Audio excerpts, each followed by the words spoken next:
लखनऊ ने चेन्नई को एक नवाबों वाली हार दी है। जिसमें कि लखनऊ ने चेन्नई को 8 विकेट से हरा दिया है, क्योंकि चेन्नई सुपर किंग्स और लखनऊ के बीच खेले गए मैच में कल केएल राहुल की जो पारी थी वो कमाल लाजवाब पारी थी केएल राहुल की। पहले टाइम पे ये लगा जब चेन्नई सुपर किंग्स बैटिंग कर रही थी कि पिच शायद अलग है, या कुछ पिच में स्पिनर की पिच है।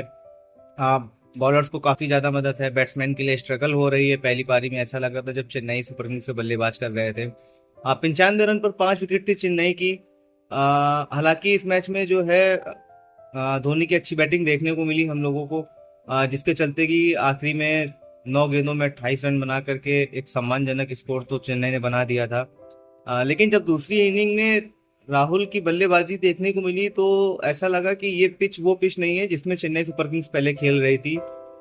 जी हाँ, क्योंकि पहली पारी में चेन्नई सुपर किंग्स की पारी जो है वो काफी बुरी तरीके लड़खड़ा रही थी। लेकिन जब लखनऊ के नवाब बैटिंग करने आए तो शायद पिच कुछ अलग, उनको अलग ही समझ में आ रही थी, क्योंकि जिस हिसाब से लखनऊ के नवाब राहुल और क्विंटन डिकॉक बैटिंग कर रहे थे, तहजीब से बिल्कुल चेन्नई को मार रहे थे। ऐसा कोई शॉट नहीं था कि जिसमें टाइमिंग या ताकत ना दिखी हो। हालांकि एक कैच भी छूटा था क्विंटन डिकॉक का पथिराना से, शायद वहां से एक चेंजिंग मोमेंट हो सकता था, लेकिन वो कैच छूटने से पूरा मैच जो है वो लखनऊ की तरफ चला गया, क्योंकि नए बल्लेबाज के लिए यहाँ पर आसान नहीं था बैटिंग करना। अगर शायद यहाँ पर एक विकेट गिरती तो शायद पूरा मैच में चेन्नई सुपर किंग्स कहीं दूर दूर तक दिखी ही नहीं, क्योंकि पहली इनिंग में 17 ओवर तक तो चेन्नई सुपर किंग्स ना बैटिंग में थी। लास्ट में मोइन अली और एम एस धोनी ने जो पारी खेली, उसके चलते 177 रन का टारगेट दे पाई चेन्नई सुपर किंग्स। वहीं दूसरी इनिंग में भी बॉलिंग में भी कुछ खास कमाल नहीं कर पाई। जडेजा बॉलिंग करा रहे थे, कैच छूट रहे थे, जडेजा अग्रेसर हो रहे थे, गुस्से में आ रहे थे। जडेजा खुद ही एक तरफ से देखा जाए तो बॉलिंग कर रहे थे, एक जीतने वाला जो एफर्ट था वो करके दिखा रहे थे। बाकी किसी भी फील्डर से वो एफर्ट नहीं दिखा जीतने वाला, चाहे वो फील्डिंग में हो। वो रहमान का जो चौका चला जाता है, रहमान मुस्तफिजुर रहमान आदि दूर से ही गिव अप कर देते हैं। आपको रोकना चाहिए था वहां पर, जडेजा का कहना था। वहीं से जडेजा काफी गुस्से में हो गए थे। इस पूरे मैच में बॉलिंग में भी मुझे कुछ खास संभाल नहीं दिखा। मोइन अली आपके पास इतने अच्छे बॉलर हैं, स्पिनर हैं, आपने उन्हें सिर्फ 1 ओवर दिया। मतलब 1 ओवर में पहले ओवर में 5 रन दिए। हालांकि Lucknow super giants Quinton de Kock जो है वो मोइन अली के खिलाफ अच्छे खासे कई बार आउट हो चुके हैं। मोइन अली के सामने काफी बार स्ट्रगल करते दिखे हैं, लेकिन आप मोइन अली को 1 ओवर देते हैं। और लास्ट में जो है 12 गेंदों में 12 रन चाहिए थे, आपने तुषार देश पांडे को गेंद दे दी। मुझे लगता है अगर आप मैच हार ही रहे हैं, भाई आपको पता ही है मैं मैच हार चुका हूँ, तो आप जडेजा को बॉलिंग दे सकते थे यहाँ पर। शायद उस ओवर में कुछ कमाल हो सकता था। ताकि स्पिन खेलने बात करें मैच की तो लखनऊ ने पहले टॉस जीत करके बॉलिंग का फैसला किया और सुपर किंग्स को बैटिंग का न्योता दिया। सुपर किंग्स सुबह शुरुआत से ही लड़खड़ाती हुई दिखी। रचित रवीन जो बिना खाता खोले ही गजब की बॉल थी जिसमें बॉल होके चले गए। और फिर उसके बाद ऋतुराज और अजिंक्य रहाणे के बीच में अच्छी एक साझेदारी होती है। लेकिन बॉलिंग कंडीशन थी की पिच थी, और लखनऊ के स्पिनर्स ने चेन्नई के बल्लेबाजों को बांध दिया था बिल्कुल। जिसका नतीजा ये रहा कि महज 95 पर 5 हो गई थी। लेकिन फिर मोइन अली और जडेजा की नीचे की जो छोटी छोटी कैमियो था उसकी वजह से चेन्नई सुपर किंग्स ने 177 रन बनाए।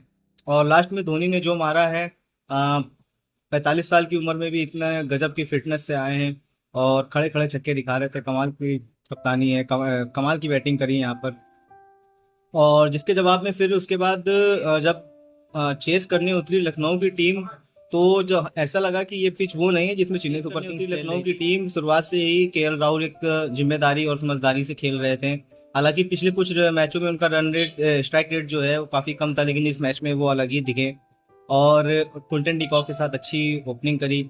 और देखा जाए तो वो पिच अलग थी, ऐसा लग रहा था चेन्नई जब खेल रही थी और जब लखनऊ खेलने आई तो वो अलग पिच लगी देखने में, कि लगी रह रहा था कि ये वही पिच है जिसमें चेन्नई के बल्लेबाज जो है लड़खड़ाते हुए दिख रहे थे यहाँ पर। और साथ में क्विंटन डिकॉक और केएल राहुल के बीच जबरदस्त पार्टनरशिप हुई, और जिसने पूरे मैच को एक तरफा लखनऊ की तरफ झुका दिया। जिसका नतीजा ये रहा कि राहुल ने 82 रन बनाए और क्विंटन डिकॉक का एक कैच भी छूटा था, शायद वो टर्निंग पॉइंट था मेरे हिसाब से। अगर वो कैच हो जाता तो नतीजा शायद कुछ और होता, या गेम चेंजर हो सकता था वहाँ पर। लेकिन लखनऊ ने ये मैच जो है बहुत ही आसानी से जीत लिया, और 8 विकेट से मैच जीता, और चेन्नई सुपर किंग्स को एक तगड़ी हार दी है। को काफी ध्यान देना होगा अपनी टीम मैनेजमेंट पर, बॉलिंग में खासकर स्पेशली तुषार देशपांडे की जो धुनाई हुई है, और मुस्तफिजुर रहमान को भी ठीक ठाक धुनाई हुई है। अब मोइन अली को बॉलिंग दे सकते थे, थोड़ा सा ये इनको बेटर करना होगा आने वाले मैचों में, क्योंकि आने वाला मैच फिर लखनऊ के साथ ही है। अब चेपॉक के स्टेडियम में खेला जाएगा। हालांकि चेपॉक के स्टेडियम में चेन्नई की दबदबा ज़्यादा रहता है, लेकिन बाहर निकलते ही चेन्नई जो है वो पटक कर वापस गिर जाती है। अब यहाँ से देखना होगा क्या धोनी क्या करते हैं, क्या मैनेजमेंट करते हैं, क्या ऋतुराज कप्तान जो हैं वो कुछ नया करते हैं आने वाले मैचों में, क्योंकि अब लगभग जो है आईपीएल रिजल्ट वाला सीजन आना शुरू हो गया है आईपीएल में। क्योंकि पॉइंट टेबल में अब काफ़ी हेर फेर होने लगेगा। अब ये जो मिड सीजन चल रहा है, इसमें अब चेन्नई सुपर किंग्स को अपनी मजबूती बनानी पड़ेगी अगर उन्हें प्ले ऑफ में आना है तो।